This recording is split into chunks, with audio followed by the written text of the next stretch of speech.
La noche del 1 de diciembre de 1981, el lujoso Hotel Intercontinental de Medellín se convirtió en el epicentro de un pacto que marcaría para siempre la historia de Colombia. Entre copas de whisky y miradas cargadas de odio, 223 hombres sellaron una alianza letal.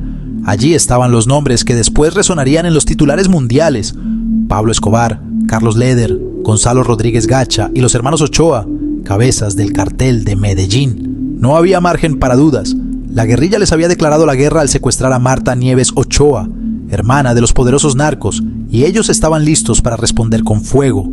Así nació el MAS, Muerte a Secuestradores, un ejército privado de 2.230 hombres financiado con 446 millones de pesos, una cifra obscena para la época. No era solo dinero, era la semilla de un terror que se expandiría como una plaga. Todo comenzó cuando el 12 de noviembre de 1981, cuando un comando del M-19 arrebató a Marta Ochoa de las calles de Medellín. Su familia, dueña de un imperio de caballos de paso y narcodólares, no podía permitir semejante afrenta. Luis, Gabriel, Bernal, Villegas, el guerrillero tras el secuestro, subestimó la ferocidad de la mafia. Los Ochoa no negociarían. Convocaron a un congreso del crimen. En esa reunión clandestina, entre discursos de venganza, cada asistente aportó 2 millones de pesos y 10 hombres armados. El objetivo era claro: exterminar a los subversivos y recuperar a Marta sin pagar un peso. Pero detrás de esa fachada de justicia privada se escondía un plan más siniestro: controlar territorios, silenciar opositores y consolidar un poder paralelo al Estado. La respuesta del MAS fue rápida y brutal. En lugar de negociar, secuestraron a 25 personas cercanas a Bernal Villegas, incluyendo a su esposa, Marta Correa Velázquez. La mujer, paradójicamente amiga de la propia Marta Ochoa, apareció días después atada a las rejas del periódico El Colombiano, con mensajes amenazantes pintados en su cuerpo. La presión funcionó. Tras 92 días de cautiverio, la hermana de los Ochoa fue liberada sin que la guerrilla obtuviera un centavo. Pero esa victoria no calmó la sed de sangre. El MAS había probado su poder y ahora quería más. Con el respaldo de narcos, ganaderos y sectores de las Fuerzas Armadas, como lo revelaría después un explosivo informe de la Procuraduría en 1983, el grupo inició una campaña de terror en regiones como el Magdalena Medio, el Meta, Arauca y el nordeste antioqueño, donde el Estado brillaba por su ausencia. Los paramilitares se convirtieron en jueces, verdugos y enterradores. Sus métodos eran una escalofriante obra de teatro macabra. Guerrilleros del M-19 aparecían agonizando frente a medios de comunicación, con carteles que los acusaban de secuestradores.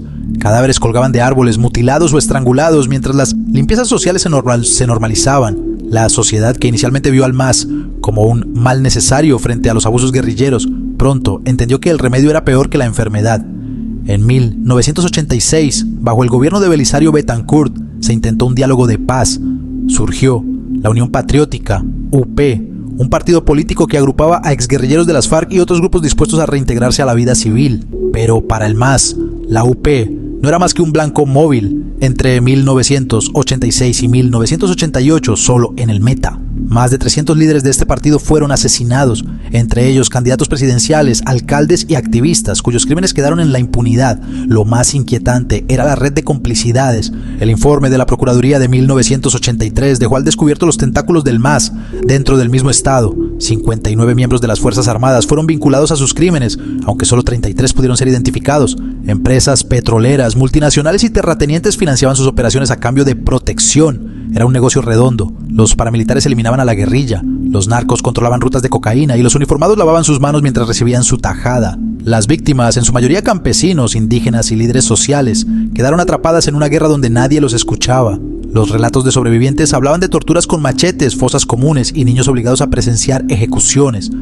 El MAS no solo mataba, sembraba el miedo como una cosecha. En el Valle del Cauca, un sindicalista era secuestrado por denunciar condiciones laborales. En Antioquia, una maestra desaparecía por enseñar a leer en zonas rojas. La línea entre insurgente e inocente se borraba con cada bala.